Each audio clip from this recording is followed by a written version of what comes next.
August 22, 1983. The morning is bright, sunny, just wonderful.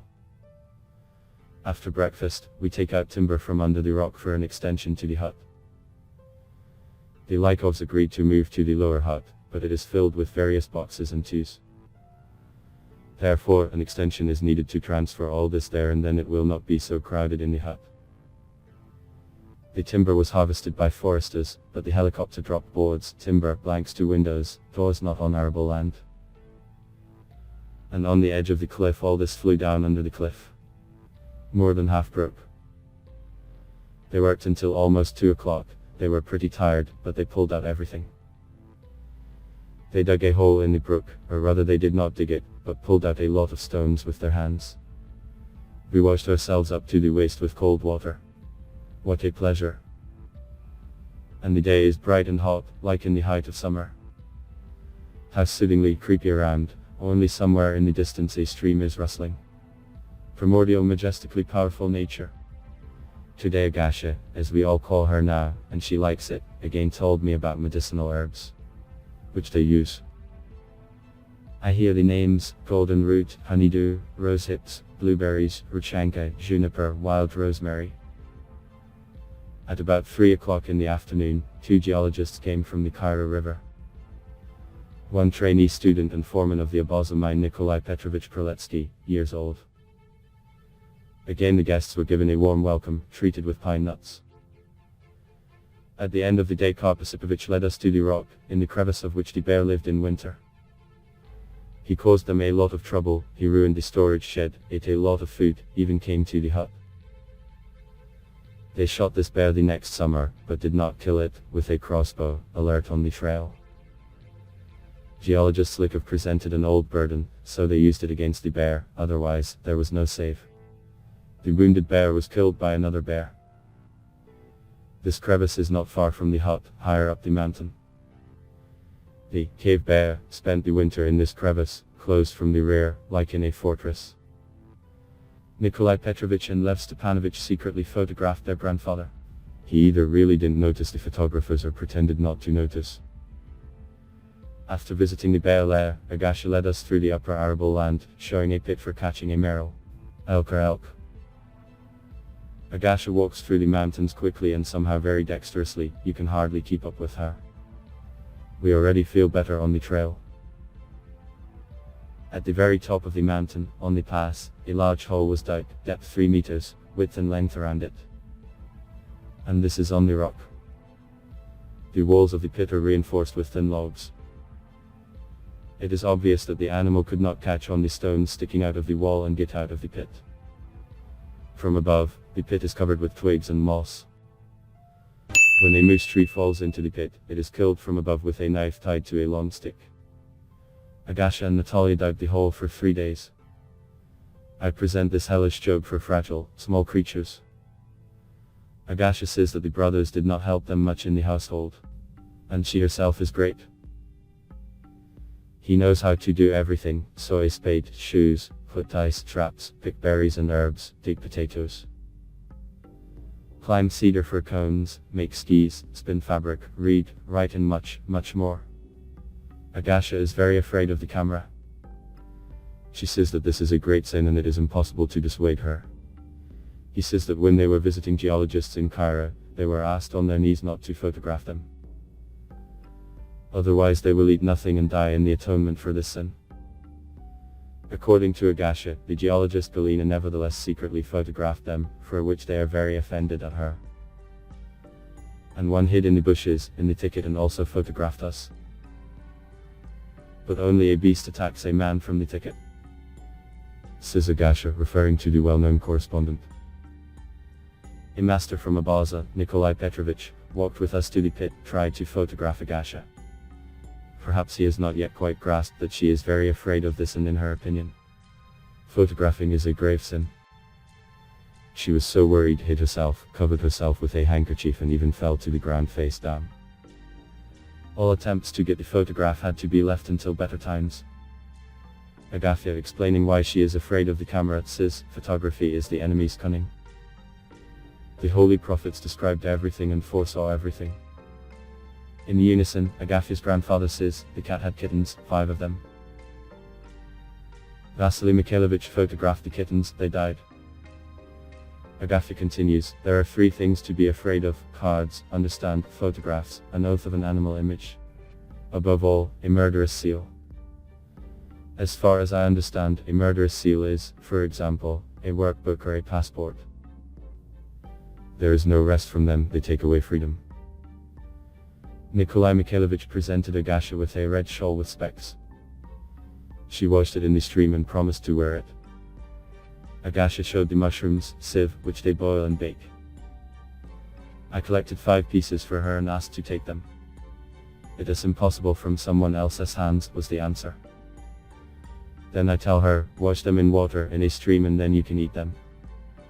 She agreed, but so far the mushrooms are spread out on a rag by the door of the hut. Will it cook or not? Agafia says that they drank a decoction of the golden root. Someone in Cairo told them that it should not be taken when a person is very sick. And they gave it to try shortly before his death. This greatly confuses Agafia, didn't they make it worse? I calmed her down as best I could. In the evening, one geologist and a student went back to Cairo. Pavel Mikhailovich alone stayed until tomorrow. Nikolai Petrovich is going to live with us for several days. The remaining geologist, it turns out, is from a family of old believers, and Karpasipovich immediately found a common language with him. We have developed the most cordial relations with Agafia. This child of nature knows and remembers a lot. She is kind and responsive. He gives us something all the time. Today she brought bread again for dinner. Involuntarily, sympathy and great pity are born for her. Agafia is logical, critical in her reasoning. He gently defends his innocence, using logically correct premises. Sometimes he even argues with want. Both Lykovs, especially Agafia, have a well-developed sense of humor. Karpasipovich retains a good memory, while Agafia's is simply magnificent. It's amazing how much she remembers. For example, she calls all people by name and patronymic. Whoever came to them or whom they saw from geologists in the village. She remembers the thick, holy books almost by heart. In the evening the wind blew, the clouds pulled. The weather is likely to turn bad again. Lev Stepanovich reads Peskov's Take a Deadlock, by Lykov and Zhuravlev's articles written about them. Karpasipovich was very excited by the suggestion that he had killed his brother and took his beautiful wife. Karpasipovich said with excitement, "We were not guilty, this is not true, but in the upper Tashtip there is a witness how Evdokim was killed and he was already making inquiries." The grandfather was so agitated that his hands were shaking and speech was interrupted. I had to calm him down.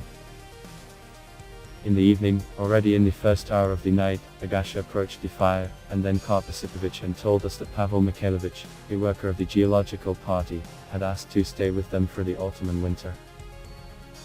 He promises to help them bump and dig potatoes, prepare firewood. I would like to consult with you, said Karpasipovich. It was pleasant to note that Karpasipovich addresses us as his close people. We, of course, advised you to take a closer look at this Pavel test in the words of Karpasipovich. We need to consult with Lev, he was already asleep, said Karpasipovich, and we wished each other good night. But, probably, for Karpasipovich the night was not very calm, he was so excited. As soon as dawn broke, he slipped into Lev Stepanovich's tent to consult. August 23. In the morning I had an interesting, frank conversation with Pavel Mikhailovich. Probably he is not a bad guy, 34 years old, is not married, does not drink vodka, he probably sincerely wants to help the Lykovs, as well as earn extra money on nuts and hunting, he says this directly. With a practical, strong peasant grip, he even figured out what and how he would do, where to set traps, where to lay hunting paths. Probably he, like the Lykovs, is of the old believer faith. Almost all day, with a lunch break, they were cutting down birches, more than 10, and sawing them for firewood. Pavel Mikhailovich gave orders respectfully. One can sense a strong peasant leaven in him. Towards evening he went to Cairo to his superiors for permission to stay with the Lykovs. At lunch, Agafia brought us some cooked sieve shakers that I collected yesterday and gave to her. She gave us a treat and, at my insistence, kept a part for herself. After all, she took them from the worldly hands. When boiled, the mushrooms turned from yellowish to reddish brown. They taste very good. Although I know mushrooms quite well and love to pick them, I haven't come across any sieve shanks so far. You need to look in the books, maybe they are officially called and not so. Agafia today showed, or rather did the usual work, how to collect cones.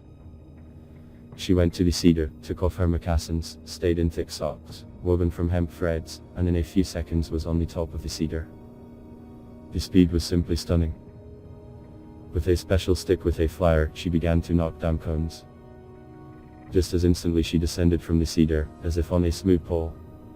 This is class. During the day Agafia climbed more than 15 cedars and collected 2 bags of cones, and this, not counting many other work. 2 days ago I chose a place for myself on the edge of a cliff behind the Lykovs hut. A majestic panorama of the Agafia Canyon opens from here. Power and immensity, pristine beauty. I think well here, and here I am writing these notes. In the evening, Agafia lit a small fire near the entrance to the hut. It is built between the stones and Agafia cooked fur on it to give her grandfather a drink. His back ached. While the fur and some other brew were being cooked at the stake, the bearish stories of Karp Osipovich and Agafia began. Dozens of cases of meetings with this beast were told with genuine folk humor, lively and interesting. From these stories it followed that the bear is an intelligent, very strong, cunning and evil beast, stopping at nothing. Please share this video on your social networks, using the buttons under the video and subscribe to the channel. I ask you to go and watch other videos about Agafia Lykova, which you can see now on the screen in the end screensavers. There are a lot of rare and interesting facts about the hermit. Thank you all for watching.